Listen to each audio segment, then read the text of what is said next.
AP MP Tejaswi సూర్య వ్యాఖ్యలపై కాంగ్రెస్ నేత అద్దంకి దయాకర్ నిప్పులు చెరిగారు. తెలంగాణ విభజన పాకిస్తాన్తో పోల్చడం అమరవీరుల త్యాగాలు కించపరచడమే అని మండిపడ్డారు. తేజస్వి సూర్య క్షమాపణలు చెప్పారని కిషన్ రెడ్డి కవర్ చేయడం సిగ్గుచేటన్నారు.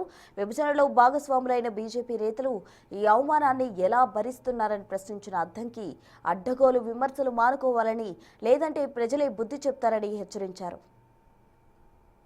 తెలంగాణ పట్ల కించపరిచినట్టుగా మాట్లాడిన తేజస్వి అనే ఎంపీ వాడేం మాట్లాడిండో వానికి తెలియకుండా,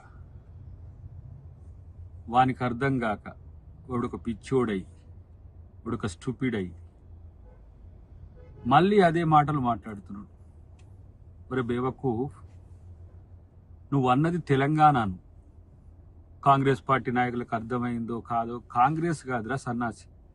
తెలంగాణ కొరకు పోరాడిన, తెలంగాణ కొరకు కొట్లాడిన పార్టీలన్నీ, ఇన్క్లూడింగ్ మీ కిషన్ రెడ్డి కూడా. నువ్వు సారీ చెప్పినావని చెప్పిండు ఆయన. అబద్ధాలు ఆడితానికి కూడా సిగ్గుండాలి కిషన్ రెడ్డికి. ఇప్పుడు వీడేం మాట్లాడుతుండో అర్థమవుతుందా కిషన్ రెడ్డి? వాడు మాట్లాడింది తెలంగాణ సమాజానికి అర్థం కాలేదట. ఇలాంటి ఫాల్తుగాళ్ళ మాటలు మీరు క్యారీ చేసుకుంటా ఏమనలే తెలంగాణ అని చెప్పి అనే ప్రయత్నం చేస్తుంటే, ఒకవైపు ఆ రామచందర్, ఇంకొక వైపు నువ్వు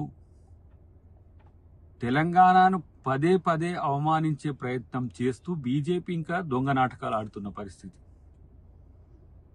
కాంగ్రెస్ పార్టీ తెలంగాణను విభజించింది ఇండియా పాకిస్తాన్ మాదిరిగా అయితే, మరి బీజేపీ ఎట్లా మద్దతు చెప్పినట్టు?